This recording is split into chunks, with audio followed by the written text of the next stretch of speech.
കാണുന്ന ദൃശ്യങ്ങൾ ഗാസയിൽ നിന്നുള്ളതാണ്. അവിടെ റെഡ് ക്രോസിൻ്റെ മേൽനോട്ടത്തിലാണ് ബന്ദി കൈമാറ്റം നടക്കുന്നത്.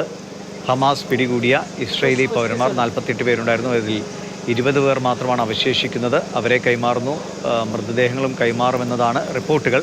ഒപ്പം തന്നെ ഇസ്രയേൽ ബന്ദികളാക്കിയ 1200-ലേറെ വരുന്ന ഹമാസുമായി ബന്ധമുള്ളവരും അല്ലാത്തവരുമായ പലസ്തീനികളെ കൂടി കൈമാറുന്നു. റെഡ് ക്രോസിൻ്റെ നേതൃത്വത്തിലാണ് ഈ കൈമാറ്റം നടക്കുക. അവർ അങ്ങോട്ടേക്കും ഇങ്ങോട്ടേക്കും അത് ഇവരെ കൈമാറുകയും ചെയ്യുമെന്നതാണ്. ഇപ്പോൾ വലിയൊരു തിരക്ക് അവിടെ കാണുന്നുണ്ട്.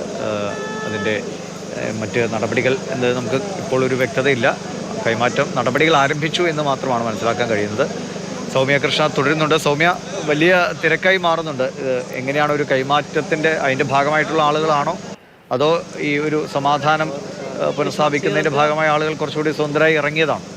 ബന്ദിമോചനത്തിന്റെ ആദ്യഘട്ടം തുടങ്ങി എന്ന് തന്നെയാണ് നമുക്ക് ലഭിക്കുന്ന വിവരം. 7 ബന്ദികളെ ഹമാസിന്റെ ഭാഗത്തു നിന്നും റെഡ് ക്രോസിന് കൈമാറി. റെഡ് ക്രോസ് അവർക്കൊപ്പം സഞ്ചാരം തുടങ്ങി എന്നുള്ളതാണ് ഏറ്റവും ഒടുവിൽ ഇസ്രായേലിയൻ മാധ്യമങ്ങളടക്കം അന്താരാഷ്ട്ര മാധ്യമങ്ങളടക്കം റിപ്പോർട്ട് ചെയ്തത്. ആദ്യത്തെ 7 പേര് ബന്ദികളായ മോചിപ്പിക്കുന്ന 20 പേരിൽ ആദ്യത്തെ 7 പേരെ റെഡ് ക്രോസിന് കൈമാറിയിട്ടുണ്ട്. റെഡ് ക്രോസ് അവരുമായി ഇസ്രായേൽ സൈന്യത്തിനരികിലേക്ക് യാത്ര തുടങ്ങി കഴിഞ്ഞു എന്നുള്ളതാണ്. അപ്പോൾ ആ തരത്തിൽ നോക്കുകയാണെങ്കിൽ മോചനത്തിന്റെ ആദ്യഘട്ടം തുടങ്ങി കഴിഞ്ഞു എന്ന് തന്നെയാണ്. നേരത്തെ സൂചിപ്പിച്ച പോലെ ബാച്ച് ആയിട്ടായിരിക്കണം ഒരുപക്ഷെ